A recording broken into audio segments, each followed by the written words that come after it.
75 సంవత్సరాల తర్వాత కూడా అంతు చిక్కని 4 ఏళ్ల పాప హంతకుడు. Red shoe murder story. ప్రపంచంలో చాలా స్వాలో అవ్వని మిస్టరీలు ఉన్నాయి. ఈ రోజు నేను చెప్పబోయే స్టోరీ కూడా ఒక అన్స్వాల్వ్డ్ మర్డర్ మిస్టరీ. ఈ రోజు ఈ మర్డర్ జరిగి 75 సంవత్సరాలు అవుతుంది, కానీ మిస్టరీ మాత్రం వీడలేదు. ఇంగ్లాండ్ దేశంలో యార్క్ సిటీలో రా డాన్ ఎవెన్యూలో నోర్మో మేరీ డెల్ అనే 4 సంవత్సరాల పాప తల్లిదండ్రులతో నివసించేది. 1946 సంవత్సరంలో సెప్టెంబర్ 21న శనివారం రోజున నోర్మోడల్ తండ్రి మధ్యాహ్నం 2 గంటల సమయంలో తన ట్రైనింగ్ ఇస్తున్న రగ్బీ టీమ్ మ్యాచ్ చూడడానికి వెళ్తాడు. ప్రతి శనివారం నోర్మోడల్ డాన్స్ క్లాస్ వెళ్లేది. తిరిగి వచ్చే సమయంలో తన ఆంటీ ఇంట్లో ఒక కప్పు టీ తాగి ఆ రోజు కూడా ఎప్పట్లాగే డాన్స్ క్లాస్ నుంచి ముగించుకొని తన ఆంటీ ఇంట్లో కప్పు టీ తాగడానికి కోసం అవుతుంది. నోర్మోడల్ ఆ రోజు ఇంటికి రాను, నేను ఇక్కడే ఆంటీ వద్ద ఆడుకుంటానని చెప్తుంది. తల్లి మాత్రం నీ స్కూల్ కోసం డ్రెస్ కుట్టాలని చెప్పి తీసుకెళ్తాడానికి ప్రయత్నిస్తుంది. కానీ పాప మాత్రం రాను అని మారం చేస్తుంది. తల్లి తన వెంట రావటం లేదని ఒక చిన్నగా భయపెట్టడానికి కుట్టి తనతో పాటు తీసుకెళ్తుంది. ఆ రోజు తన ఆంటీ ఇంట్లో నోర్మోడల్ నువ్వు వదిలేసి ఉంటే ఈ రోజు బతికే ఉండేదని తల్లి తర్వాత చాలా బాధపడుతుంది. నోర్మోడల్ ఇంట్లో వచ్చినట్లు వచ్చి మళ్ళీ బయటికి ఆడుకోవడానికి వెళ్తుంది. బయటికి వెళ్లిన నోర్మో పొరుగింటి వారితో మాట్లాడుతున్న శబ్దం తల్లికి వినిపిస్తుంది. ఆ తల్లి తర్వాత బ్లాక్ బెర్రీస్ తీసుకురావడానికి బయటికి వెళ్తుంది. ఇంట్లో నుంచి బయటకు వచ్చాక అదే స్టేజ్ లో ఉన్న ఒక అబ్బాయితో ఆడుకోవడానికి వెళ్తుంది. ఈ ఇద్దరు కలిసి అక్కడే ఉన్న ఖాళీ ప్రదేశంలో ఉన్న కాలువ నీళ్ళల్లో రాళ్లు విసురుతూ ఉంటారు. ఇంతలో ఒక వ్యక్తి అక్కడికి వచ్చి నీళ్లు దగ్గరికి వెళ్లొద్దు, మునిగిపోతారని చెప్పి నోర్మోడెల్ ను తనతో పాటు ఆపిల్ పండు కొనిస్తానని తీసుకెళ్తాడు. ఇదంతా చూసిన అబ్బాయి తర్వాత అడిగినప్పుడు ఒక వ్యక్తి ఒక బ్రౌన్ క్యాప్ మరియు బ్రౌన్ ఓవర్ కోట్ వేసుకుని ఉన్నాడని చెప్తాడు. తల్లి బ్లాక్ బెర్రీస్ తీసుకొని తిరిగి ఇంటికి వచ్చి నోర్మోడెల్ ను పిలవగా ఎలాంటి జవాబు రాలేదు. ఆ చుట్టుపక్కన కూడా చూడగా ఎక్కడ కూడా నోర్మోడెల్ ని కనిపించలేదు.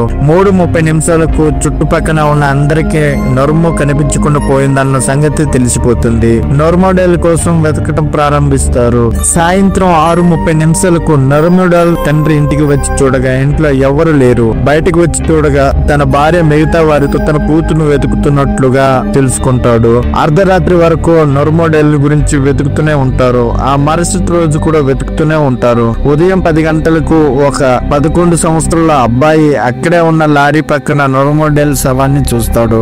వెంటనే వెళ్లి నోర్మోడెల్ తండ్రికి ఈ విషయాన్ని చెప్తాడు. నోర్మోడెల్ యొక్క శవం తన ఇంటి నుంచి కేవలం 50 కిలోమీటర్ల దూరంలో పడి ఉంటుంది.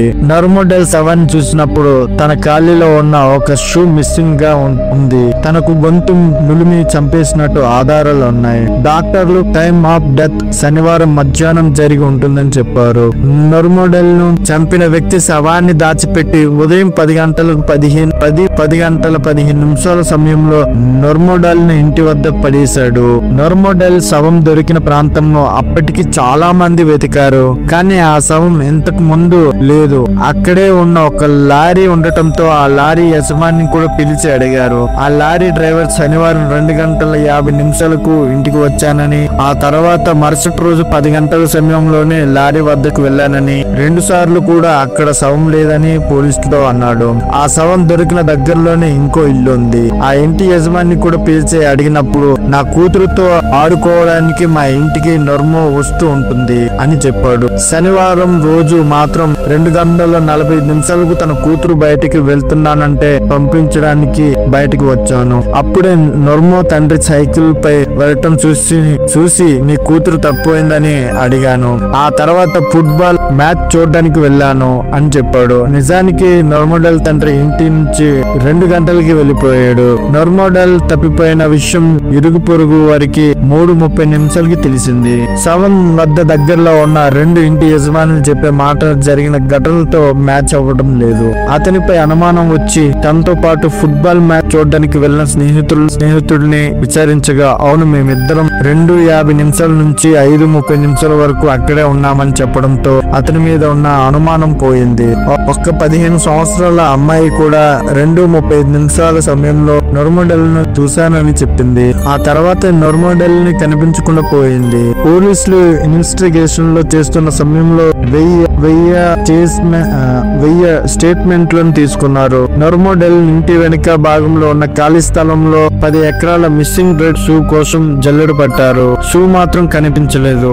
ఎంత వెతికినా కిల్లర్ దొరకపోవడంతో కేసు అలాగే పెండింగ్ లో ఉండిపోయింది. సంవత్సరాలు గడిచిన తర్వాత కూడా ఒక చిన్న సంఘటన జరిగింది. అదేమిటంటే 2016లో 80 సంవత్సరాల నర్మోడెల్ యొక్క కజిన్ తన అమ్మ ఎవరితో నర్మోను చంపిన అతన్ని గురించి మాట్లాడుతుంటే విన్నానని చెప్పాడు.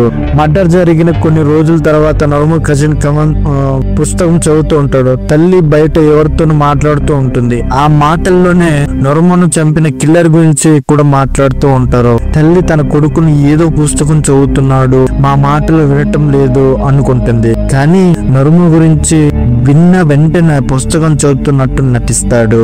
మాట్లాడిందంతా మొత్తం వింటుంటాడు. నర్మో ఆడుకుంటున్నప్పుడు అక్కడే ఉన్న ఒక ఇంట్లో చూడడానికి ఏదో చూసింది, అందుకే చంపబడింది అని తన తల్లి ఒకరితో చెప్తుంటే విన్నానని చెప్పాడు. చంపిన వ్యక్తి పేరు కూడా చెప్పింది, కానీ ఆధారాలు లేవు అని అన్నాడు. 4 సంవత్సరాల పాప ఏం చూసి ఉంటుంది? ఒకవేళ చూసిన తనకు ఏం గుర్తుంటుంది? ఎవరు చేసిన దానికి అభం శుభం తెలియని నర్మోడెల్ ని బలి అయ్యింది. నర్మోడెల్ మిస్ అయిన సమయంలోనే కొన్ని వార్తాపత్రికలు గత 4 నెలల్లో ఇది 3వ మర్డర్, ఇంతకు ముందు ఇంకో 2 పిల్లలు చనిపోయారని రాయటం జరిగింది. కొంతమంది థియరీ ప్రకారం ఇది ఒక సీరియల్ కిల్లర్ పని అయ్యి ఉంటుందని అనుమానాలు వ్యక్తం చేశారు. కానీ ఎలాంటి ఆధారాలు లేవు. అందుకే ఈ కేసు ఇంకా మిస్టరీగానే మిగిలిపోయింది. నర్మోడెల్ మరో కజిన్ బ్రెన్ డెల్ మరియు భార్య బెత్ కలిసి ఈ మొత్తం ఘటనపై ఒక బుక్ ను కూడా రాశారు. ఈ బుక్ పేరే 1 రెడ్ షూ అని పెట్టారు.